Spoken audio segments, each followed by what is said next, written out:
Om Namo Bhagavate Vasudevaya. Om Namo Bhagavate Vasudevaya. Narayanam Namaskritya Naram Chaiva Narottamam Devim Saraswatim Vyasam Tato Jayamudirayet Nashtaprayeshu Bhadreshu Nityam Bhagavata Sevaya Bhagavati Uttam Shloke Bhaktir Bhavati Nashtaki. So, continuing with the discussion on Srimad Bhagavad Gita, chapter 15, the Yoga of the Supreme Person, text number 7 onwards. So, Krishna says, so in last text, he said, he talked about his supreme abode. Supreme abode of mine is not illumined by the sun or moon, not by fire or electricity. Those who reach it never return to this material world. So he described about that banyan tree, which is upside down. The roots are up and the branches are down, and the leaves of the banyan tree and what are the branches of the banyan tree signify. The twigs of the banyan trees, they are all the senses, and the ends of the branches are the sense objects, and the leaves are the way they came, and the living entities jumping from one banyan tree to another banyan tree, taking different species of life.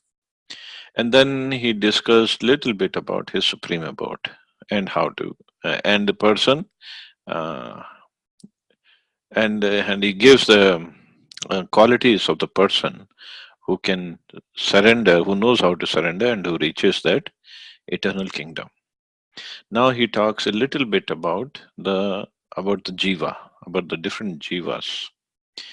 So text 7, Krishna says, Mamaivansho jivaloke jivbhuta sanatana manashashtani indriyani prakritisthani karshati.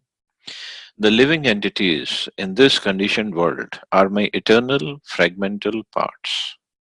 Due to conditioned life, they are struggling very hard with the six senses, which include the mind.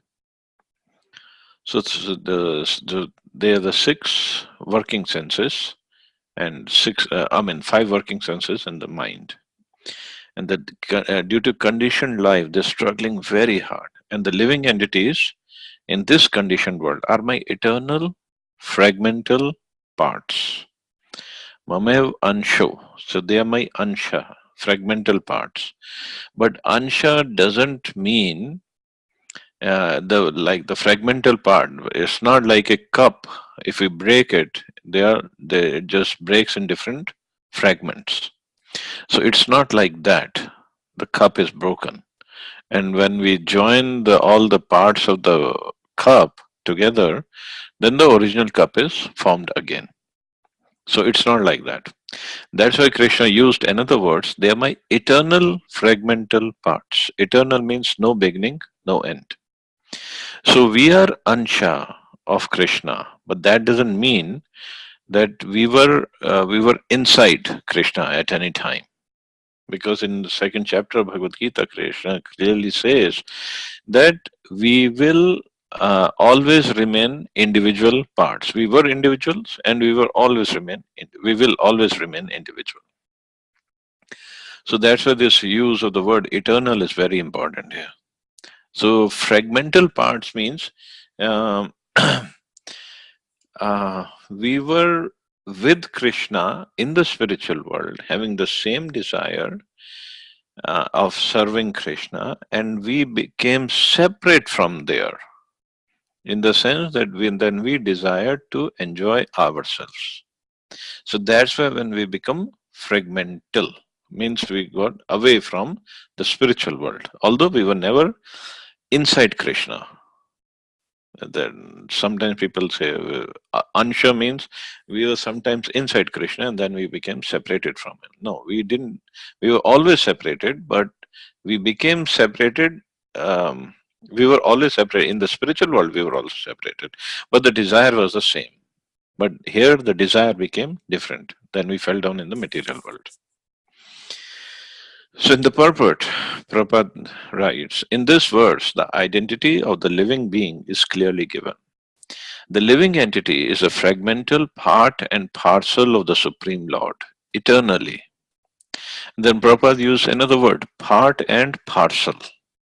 So the meaning of part and parcel is, part means we are part of Krishna. We are very tiny in respect to Krishna.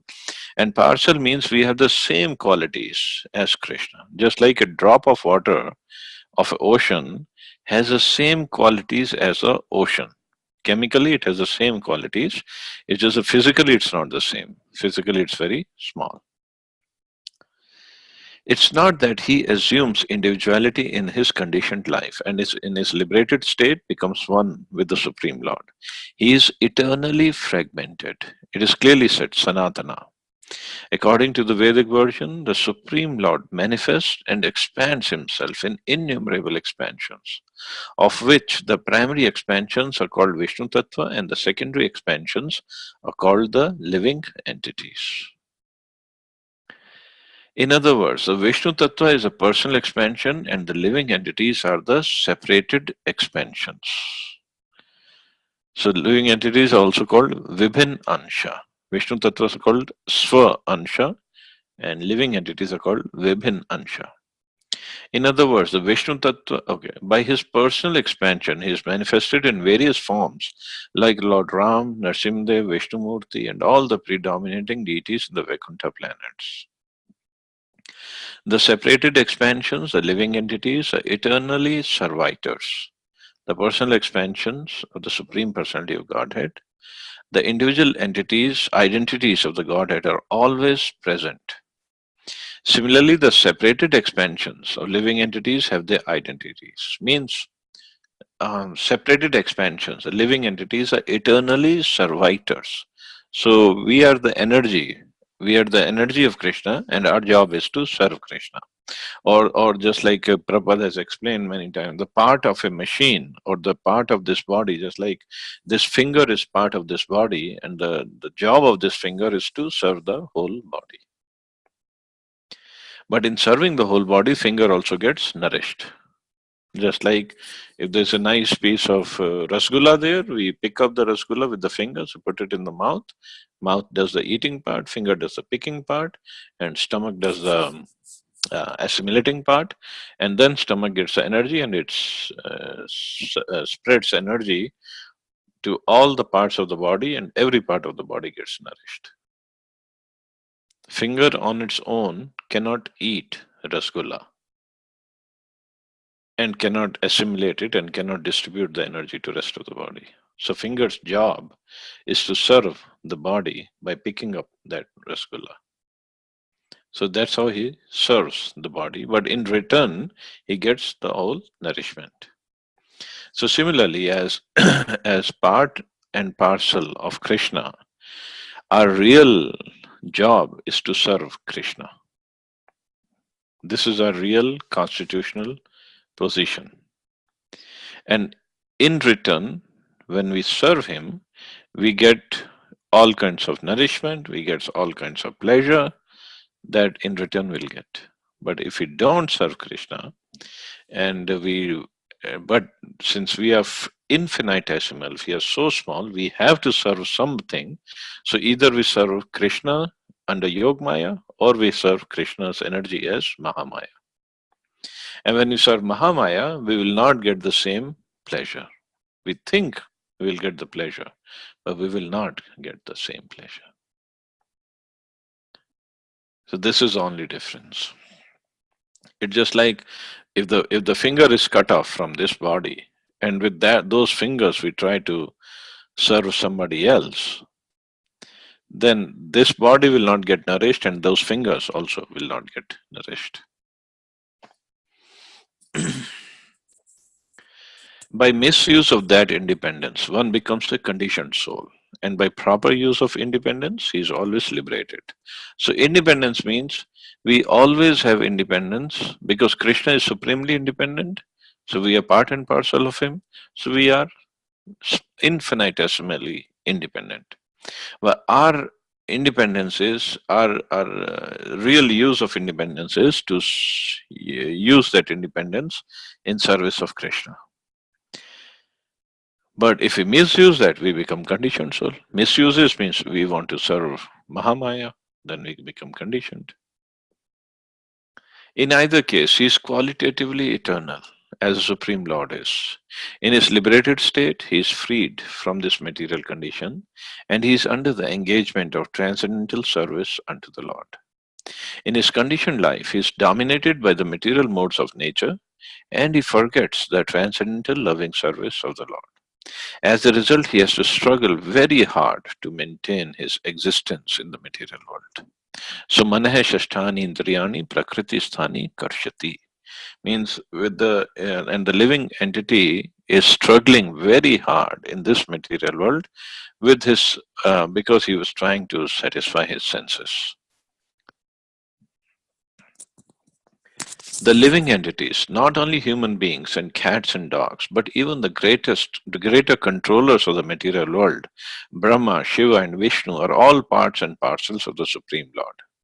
They're all eternal, not temporary manifestations. The word Karshati, struggling or grappling hard, is very significant. The conditioned soul is bound up as though shackled by iron chains. And what are iron chains made up of? He's bound up by the false ego. And the mind is the chief agent which is driving him in this material existence. When the mind is in the mode of goodness, his activities are good. When the mind is in the mode of passion, his activities are troublesome. And when the mind is in the mode of ignorance, he travels in the lower species of life. It is clear, however, in this verse that the conditioned soul is covered by the material body with the mind and the senses. And when he is liberated, his material covering perishes, but his spiritual body manifests itself in its individual capacity. So, very important. His spiritual body manifests itself in its individual capacity. Means when we are ready to go back, when we are completely liberated, then our spiritual body is also it takes a full shape, whatever our spiritual identity is in the spiritual world, and then we go back to the spiritual world. Then we don't belong here. The following information is there in different Shruti. It is stated here that when living entity gives up this material embodiment and enters into the spiritual world, he revives his spiritual body. And in his spiritual body, he can see the Supreme Personality of Godhead face to face. He can hear and speak to him face to face. And he can understand the Supreme Personality as he is. From Smriti also it is understood in the spiritual planets, everyone lives in bodies featured like the Supreme Personality of Godhead. As far as bodily construction is concerned, there is no difference between the part and parcel living entities and the expansions of Vishnu Murti. Means they are all made of Sat, Chit and Ananda. But when we go back to the spiritual world, we revive, or in fact before that also we revive that spiritual body, and then we become eligible to go back to the spiritual world. It's only in Vaikuntha planets where Chaturbhuj Vishnu form is there. There our bodies are exactly like Vishnu Murti, like Vishnu, four-handed feature. But only when we go to higher planets where Krishna's or the expansion's two-handed form is there, there we get a spiritual body, or when we have a spiritual body like that to enter those planets, then we enter those. Like in Ayodhya, where Lord Ram is ruling. So there we don't have four-handed form, we have two-handed form, because and there we serve Ram, not looking like Lord Ram. But in Vaikuntha planets where Narayan is there, Vishnu form is there, then all the residents also they have four-handed bluish color form. So over there the difference between the residents and the Lord is the Lord is wearing Vajanti Mala, which the other residents don't. The Lord is wearing Kostubmani necklace, which others don't. Lord is having this white tuft of hair on his body, which represent Lakshmiji or Srivatsa, which other residents don't. Lord is carrying his Komudi Gada, and of course Shankh Chakra, Gada, and Padma. So, which other residents don't. So, there are some features which set them apart from Vishnu. But in other higher planets like Ayodhya, Mathura, and Golok, Vrindavan, we don't look like Krishna in a spiritual body. We look like different roles, whatever we have in spiritual body. So that's only difference. But regardless what will be the form, but the construction of the body is of same Sat, Chit, and Ananda.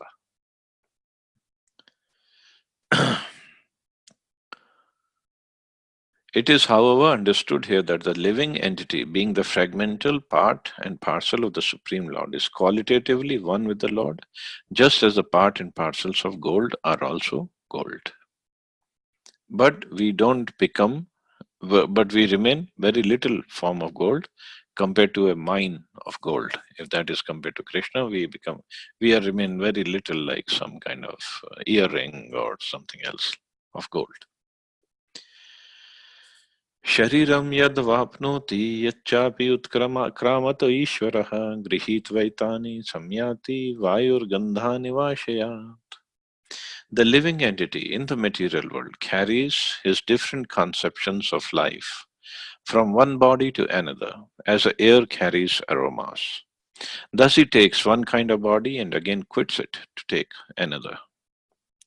So this is what happens in the material world. He takes one kind of body and again quits it to take another. Here the living entity is described as Ishvara, the controller of his own body. Actually, we are not even controller of our own body. Here we try to be controller. He can, if he likes, he can change his body to a higher grade. And if he likes, he can move to a lower class. Means it's up to us. After leaving this body, where do we want to go? And what's a what's a criteria of where we will go?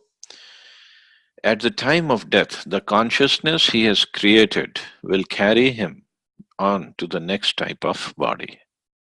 So at the time of death, the consciousness. Man, what decides the consciousness at the time of death is whatever activities we have done throughout our life. So whatever activities we have done, whatever we stress on more throughout our life, that of kind of consciousness we develop. And similarly, that kind of consciousness will be when we leave the body. So we have to be very careful in what activities we do. And the activities we do will depend upon our thought process. What do we think? What are we desires? What are our desires? And what is our thought process depends upon what kind of association we take. So it all basically boils down to who do we want to associate with? We have full independence to associate with Prabhupada through his books. We have full independence to associate with devotees, or we have independence to associate with other people. It's all up to us. If he has made his consciousness like that of a cat or dog, he's sure to change to a cat's or dog's body. And if he has fixed his consciousness on godly qualities, he will change into that form of a demigod. And if he is in Krishna consciousness, he will be transferred to Krishna Loka in the spiritual world and will associate with Krishna. So that's our yardstick. Where do we want to go? How do we want to go? Okay, when Prabhupada Rai, he's sure to change to a cat's body or dog's body. Yes, that is also true, and at the same time, that's also true. Maybe we can have a human form, but live the life like a cat or a dog. So both are true. If we have made our consciousness like that of a cat or dog. It's a false claim that after the annihilation of this body, everything is finished. The individual soul is transmigrating from one body to another, and his present body and present activities are the background of his next body. One gets a different body according to karma, and he has to quit this body in due course.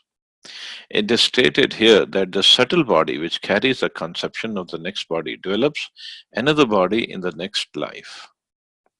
So, actually, it is also true, some places it is said, that we develop the next body while we are living in this body.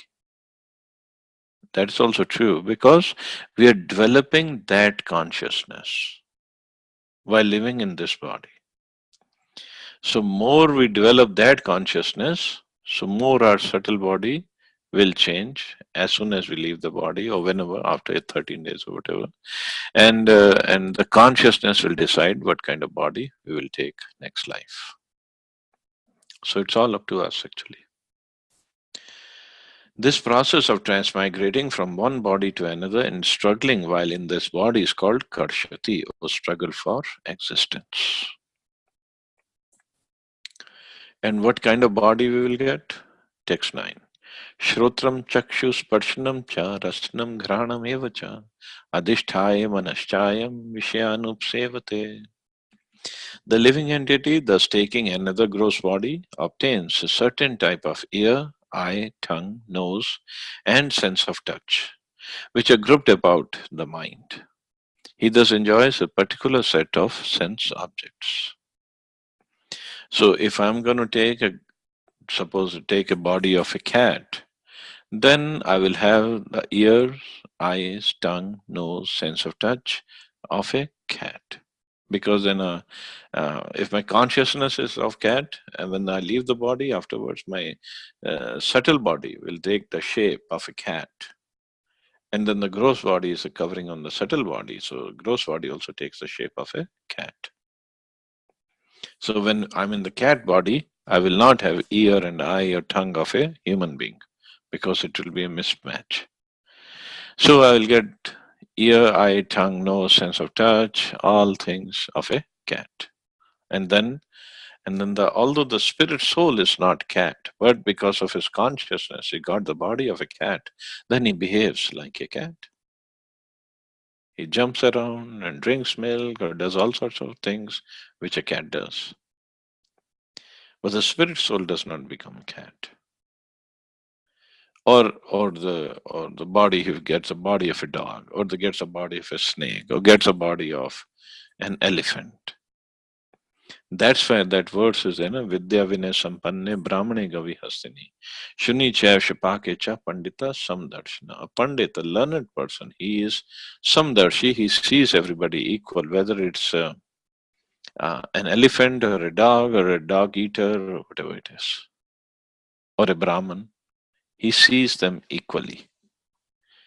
Why? Because he sees spirit soul in all those bodies.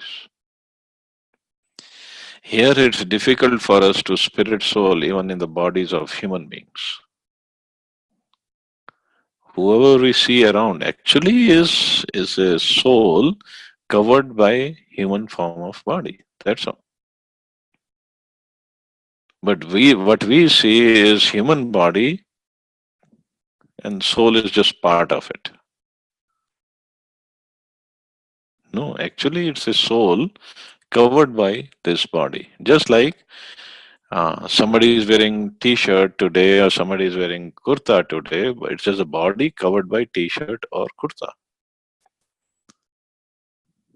But the body is a real thing if we want to look at it that way. So similarly, the soul is covered by different body, male body, female body, white body, black body, brown body, yellow body. That's all. But we make so many distinctions based on our body. That's why our consciousness is not properly placed right now. That's what we have to change. If the living entity adulterates his consciousness with the qualities of cats and dogs, in his next life he gets a body of a cat or dog and enjoys. Consciousness is originally pure, like water. But if we mix water with a certain color, it changes. Similarly, consciousness is pure, for the spirit soul is pure. But consciousness is changed according to the association of the material qualities. Real consciousness is Krishna consciousness. When therefore one is situated in Krishna consciousness, he is in his pure life. But if his consciousness is adulterated by some type of material mentality, in the next life he gets a corresponding body. He does not necessarily get a human body again. He can get the body of a cat, dog, hog, demigod, or any of the many other forms, for there are 8,400,000 species. So this consciousness, if it is adulterated, if it has become impure, so throughout our life we have to try to purify the consciousness and keep it at that level of purified consciousness. That's all our duty is. Text 10. Utkramantam sitam vapi bhunjanam va gunanvitam vimudhananu pashyanti jnana chakshusha. The foolish cannot understand how a living entity can quit his body, nor can they understand what sort of body he enjoys under the spell of the modes of nature. But one whose eyes are trained in knowledge can see all this. The word Gyan Chakshusha is very significant. Without knowledge, one cannot understand how a living entity leaves his present body, nor what form of body he is going to take in the next life, nor even why he is living in a particular type of body. This requires a great amount of knowledge understood from Bhagavad Gita and similar literatures heard from a bona fide spiritual master. That's a knowledge is very, very important. Without knowledge, when we cannot understand how we leave this body, how we get another body, how we get another consciousness, that we cannot understand. So knowledge is very, very important. One who is trained to perceive all these things is fortunate. Every living entity is quitting his body under certain circumstances. He is living under certain circumstances and is enjoying under certain circumstances under the spell of material nature. So this Maya makes us think that what we are not. That's why it's called Maya. It means that which is not. Maya makes us think, no, I'm man, I'm woman, I'm this, I'm that. Actually, we are none of these bodies. As a result, he is suffering from different kinds of happiness and distress under the illusion of sense enjoyment. Persons who are everlastingly fooled by lust and desire lose all power to understand the change of body, and they stay in a particular body. They cannot comprehend it. It's so difficult. You just go to the market and see so many people just running around, doing different activities, of course. And basically, all the activities can grouped in 4 categories: eating, sleeping, mating, and defending. That's all. But they all are running around by Maya. Maya is making them go around. And they think I'm happy or I'm in distress. That's it. And everybody's running around for happiness. It's just like I have many times discussed this example of movies. Suppose some actor, Amitabh Bachchan acts in a movie and he acts like a police officer. So in that movie, he has his own set of parents, brothers, sisters, friends, girlfriend, enemies, friends, whatever. And he has whole sort of emotions and dialogues and whatever he goes through, and 3 hours of movie, and after that, either he dies or lives, whatever happens. And we go through the same emotions watching his movie. And then the next movie he acts maybe like a smuggler, and again he has his own father, mother, set of brothers, sister, and enemies and friends, and again lots of dialogues, emotions, action, drama. And then the movie ends and he dies or lives. And next movie he becomes, suppose, a businessman, and next movie he becomes, I suppose, a professor, whatever. So which one is real Amitabh Bachchan in that movie, in those movies? Neither. But when he is acting in that movie and he acts so nicely, we get absorbed and we think it is real. And that movie is not real, actually. There's nothing real in that movie. Now, if we project the same example on us, so his movie lasts for 3 hours, our movie lasts for 70, 80, 90 years. So in this movie, right now, we are acting as man or woman, and we have a set of parents and brothers and sisters and enemies and friends and whatever. And we have whole sort of emotions, dialogues, drama going on throughout our movie. Next movie, we could be something else. Previous movie, we were something else. So which one of us is true? Which actor is true that we are really portraying properly? None. So which one is real Radha Krishna Prabhu in all these movies? None. But we act so nicely in these movies of 70, 80, 90 years that all of us should get Oscar Award. Every one of us, we should get Oscar Awards because we act so nicely. And we are not this body, we are not these actors. But we go through so many of these emotions and actions and drama and dialogues. Then we really feel we are this. I am this. I'm Akanksha, I'm Swati, I'm Vandana, whatever. But we are none. But this Maya, there the director, and here Maya is a director, it makes us act like this in the movie. And we really enjoy this movie a lot. So the person who sees himself separate from this role that we are playing, that is the person who really sees what's going on in the movie. Because then we separate us from the role and then see from top. I'm playing this role and it's not real. It's just a role. That's it. It will finish very soon. So that's the knowledge we need.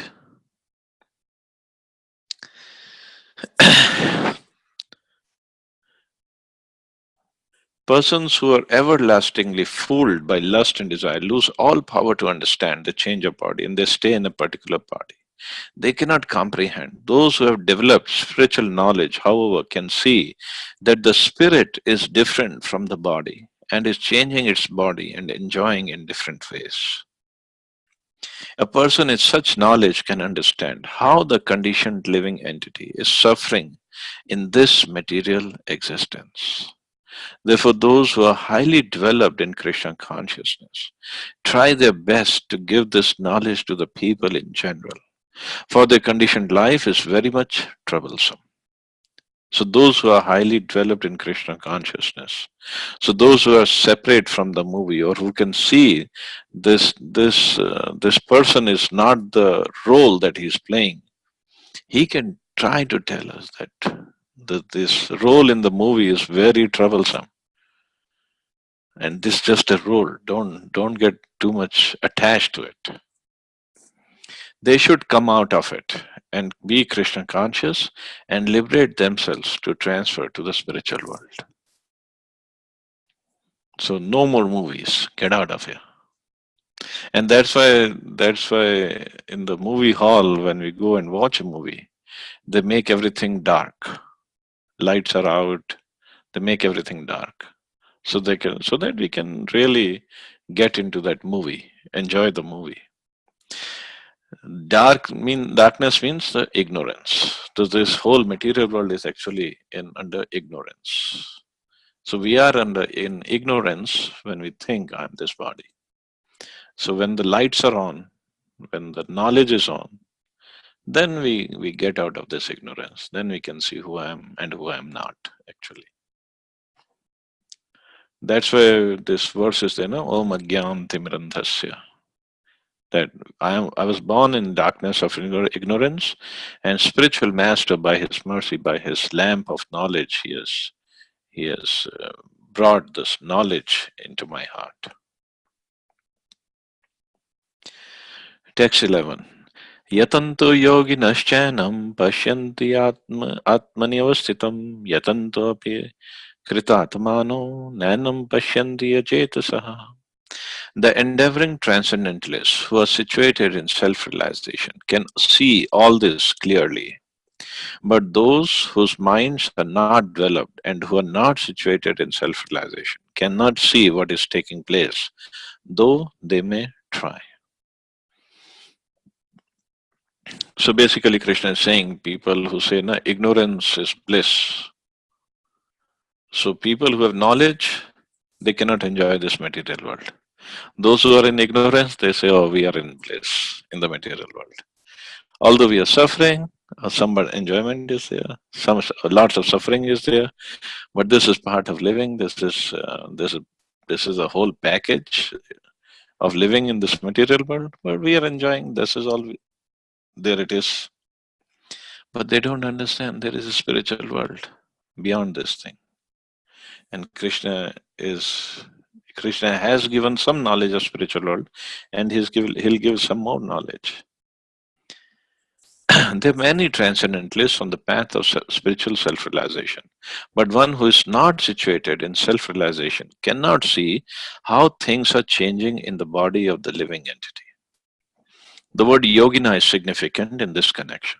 In the present day, there are many so called yogis and there are many so called associations of yogis, but they are actually blind in the matter of self realization.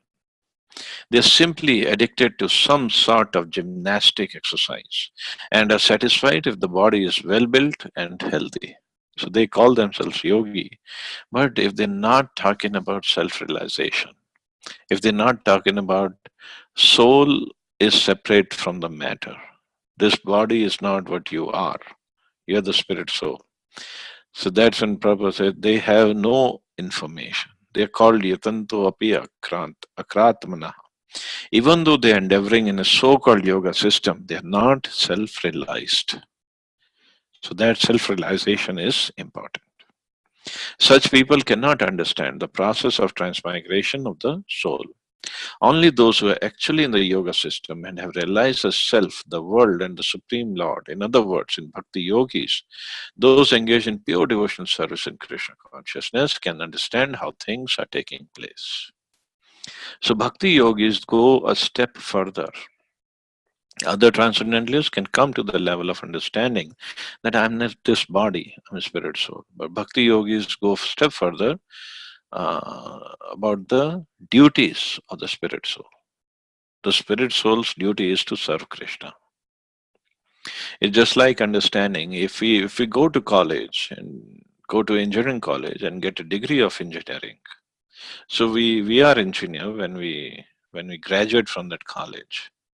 But if we don't do the work of an engineer, are we still engineers? So similarly, the yogis, they understand I'm not this body, I'm a spirit soul, but they don't know the work of the spirit soul. The work of the spirit soul is to serve Krishna. So that's why they are not really called yogis because they haven't done the proper connection yet. But at least they're better than the karmis who are acting like Amitabh Bachchan or somebody else. Nothing against Amitabh Bachchan, he's a wonderful actor. Text 12. यदातिथ्य गतम तेजो जगत भास्यते अखिलम यच्चंद्रमसि यच्चाग्नौ यतत्तेजो विधिमामकम. The splendor of the sun, which dissipates the darkness of this whole world, comes from me. And the splendor of the moon and the splendor of fire are also from me. Now Krishna is talking a little bit about himself. The unintelligent cannot understand how things are taking place, but one can begin to be established in the knowledge by understanding what the Lord explains here. Everyone sees the sun, moon, fire, and electricity. One should simply try to understand that the splendor of the sun, splendor of the moon, and the splendor of electricity of fire are all coming from the Supreme Personality of Godhead.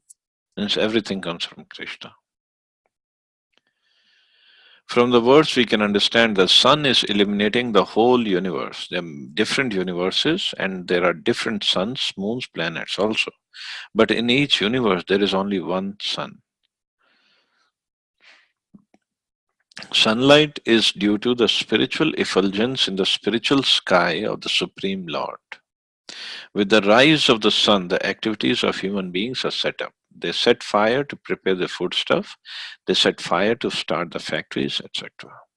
So many things are done with the help of fire. Therefore, sunrise, fire, and moonlight are so pleasing to the living entities.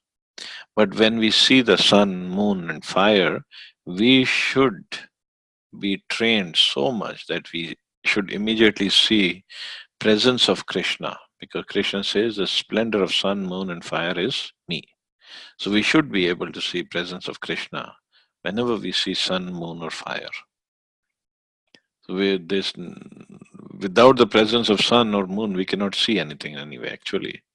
So whenever we see sunlight, moonlight, we should be able to remember Krishna.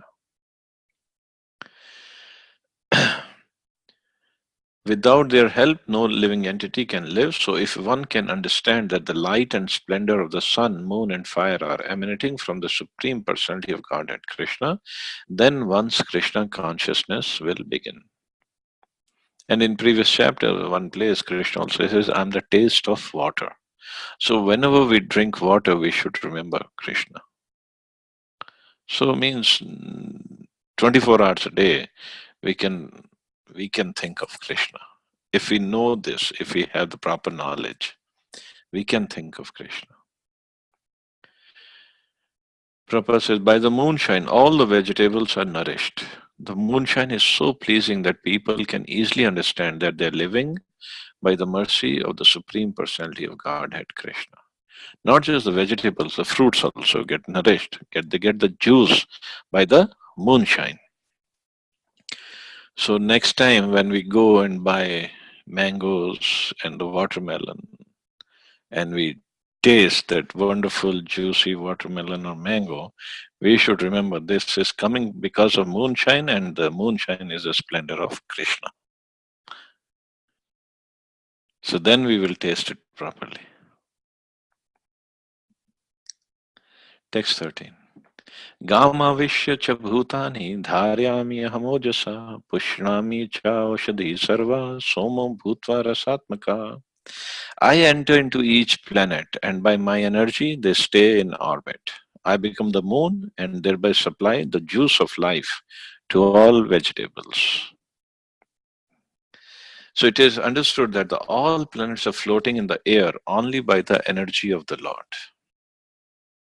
Otherwise, they cannot float in the air like they're doing right now. The Lord enters into every atom, every planet, and every living being. That is discussed in the Brahma Samhita. So, due to his entrance, everything is appropriately manifested. When the spirit soul is there, a living man can float on the water. But when the spirit living spark is out of the body is dead, the body sinks. Of course, when it is decomposed, it floats just like straw and other things. But as soon as the man is dead, he at once sinks in the water.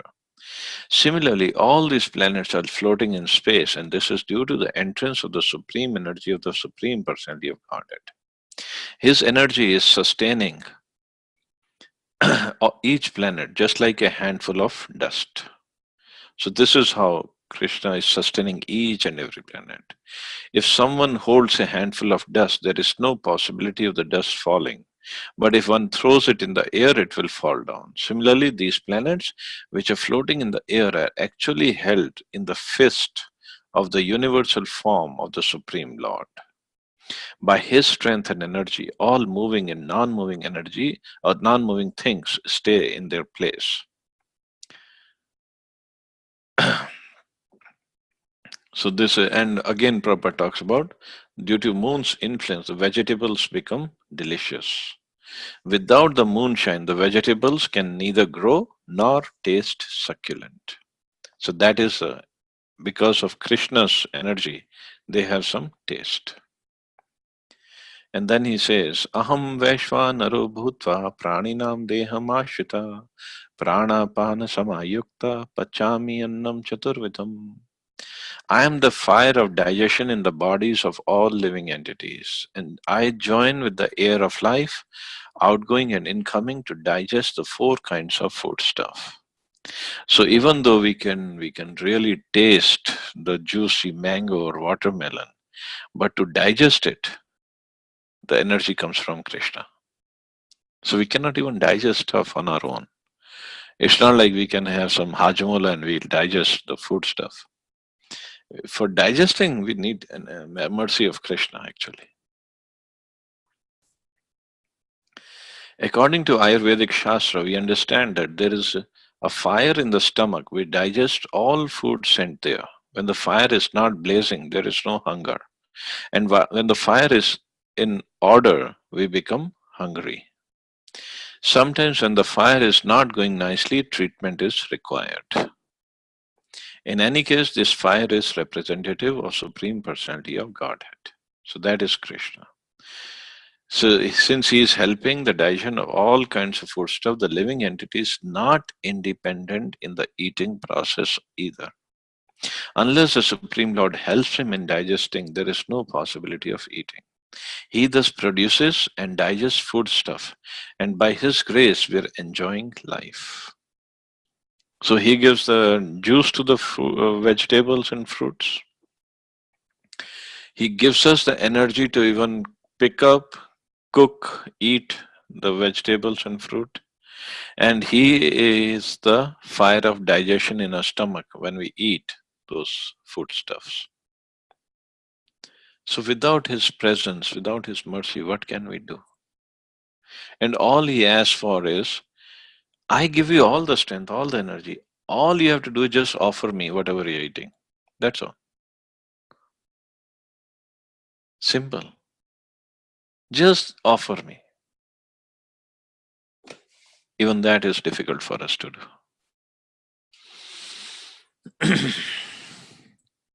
Text 15, last verse for today. Sarvasya chaham hridi sannivishto matta smritir jnanam apohanam cha vedasya sarvairahame vedyo vedant krit ved videv chaham. I am seated in everyone's heart, and from me come remembrance, knowledge, and forgetfulness. By all the Vedas, I am to be known. Indeed, I am the compiler of Vedanta, and I am the knower of the Vedas. So from him comes remembrance, knowledge, and forgetfulness. The Supreme Lord is situated as Paramatma in everyone's heart, and it's from him that all activities are initiated. The living entity forgets everything of his past life, but he has to act according to the direction of the Supreme Lord, who is witness to all his work. Therefore, he begins his work according to his past deeds.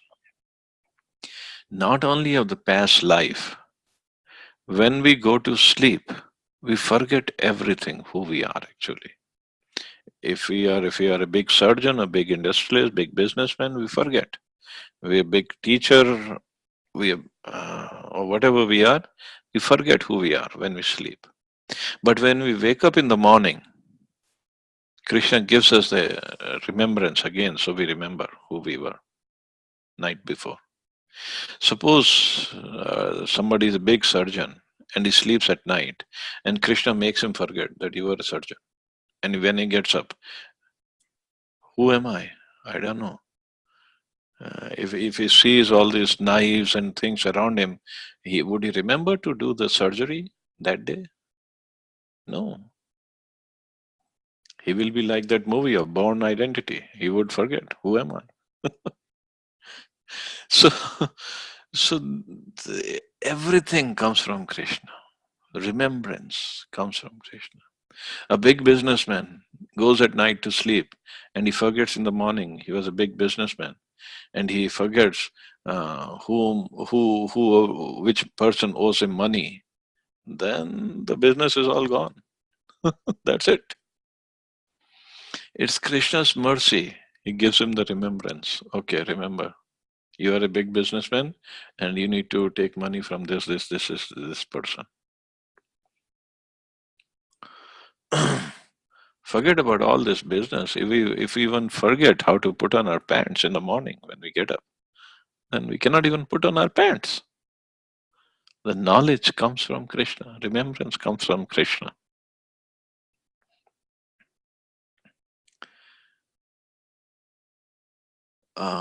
It's a long purport.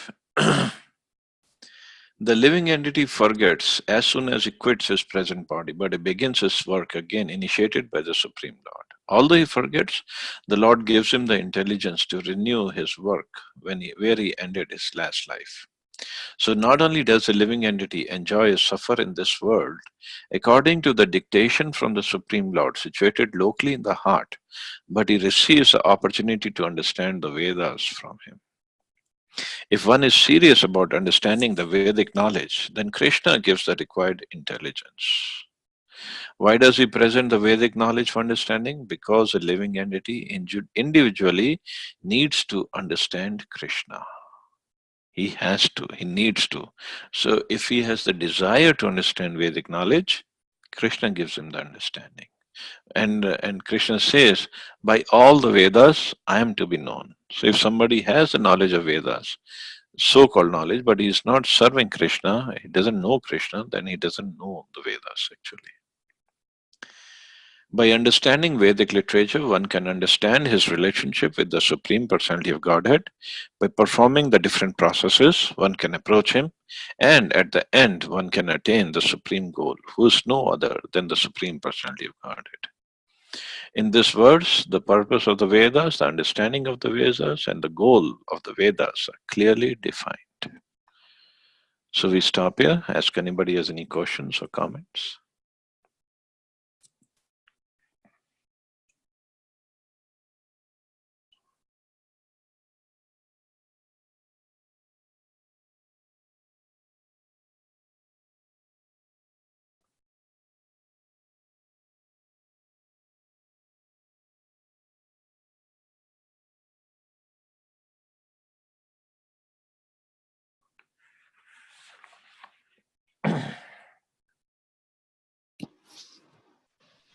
Hare Krishna, Prabhuji. Hare Krishna. I've got a small question. Okay. What is the if you can tell me about the difference between Veda, Upanishad, and Puran? Uh, the Vedas are the original texts, and then Upanishads were compiled to explain the Veda. They're like corollaries of Veda. Puranas are different stories. The scriptures in the form of stories to explain the Vedas, but some people they just cannot go with the whole philosophy. They need the stories also. So those were compiled, and then we also have Itihas and Sapuran. So many other scriptures are there, but they are all basically corollaries to understand Vedas properly. So the four Vedas. So Mhm. that is the supreme one, the Rig Ved, Yajurved, or like Bhagavad Gita. We consider it in where, like in Vedas. Bhagavad Gita is also considered Upanishad, is Gita Upanishad, but it is part of Mahabharata, which is a Puran. Or Oh, Mahabharata is also sometimes considered as fifth Veda. okay. So there are different ways of understanding it. So another, like it says Vedanta. So like Vedanta is something different than Vedas. Yes, after compiling Vedas, where she wrote the Vedanta Sutra, which is like sutra. Sutra means like theorems. So in small sutra, like first sutra is Athata Brahma Jigyasa. Means now you got this human body, so you do Brahman Jigyasa. You try to understand about the Brahman. So to explain it further, then so the Vedanta Sutra, the commentary on Vedanta Sutras. So different acharyas have given different commentaries on Vedanta Sutra. And what Vyasadeva wrote, Srimad Bhagavatam, is considered as natural commentary on Vedanta Sutra. So every acharya has given their commentaries on Vedanta Sutras. Okay. Also, like you were discussing about like about three experiences. You said human experiences passes through three states. Like one is waking state, dreaming state, and deep sleep states. So if you can explain about these states you were discussing. Well, today we didn't talk about it. It wasn't in the purport. But yeah, go ahead. Yeah, like you were discussing about deep sleep, something like that. You were saying something from the chapter 14 or something. From the Not purport you were discussing. maybe some other time I must have said that. Oh, So deep sleep, dreaming, and waking up. Obviously, there are different states of consciousness. Deep sleep could be in mode of ignorance, dreaming in passion, and waking up in goodness.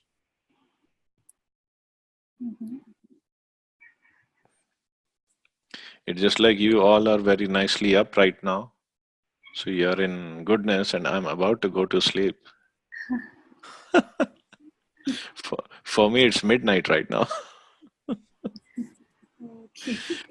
These things will come later on in Bhagavatam. Actually, Prabhupada explains it nicely there, so we can discuss it more. Thank you, Guruji. Thank you, Mata. Yes, Subhu Prabhu, Radha Prabhu, you have some comments? No comments, Prabhu.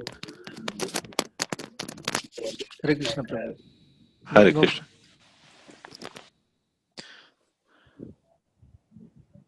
So today I see a new devotee amongst us, Shraddhanjali Nath, Mataji. From Syria, Okay, Jai. she has been trying to join since yesterday, but she has some problem with the audio. But I'm not sure whether today also she was able to hear the lecture. But I hope Her mic is off, but maybe she can hear it, but I don't think she can say anything. she has to unmute I mean, herself. Shraddha, no, you're able to it's hear us? not. It's not even mute. It's just not there. The icon is not there of mic. So she has to turn it off, the whole thing, and turn it back on. Then maybe it will come up. That's what I think. Check. Okay, so no other question, then we'll stop here. You all have a wonderful day. And don't go watch Amitabh Bachchan movie at all. I mean, that was just an example. Hare Krishna. Hare Krishna. Thank you.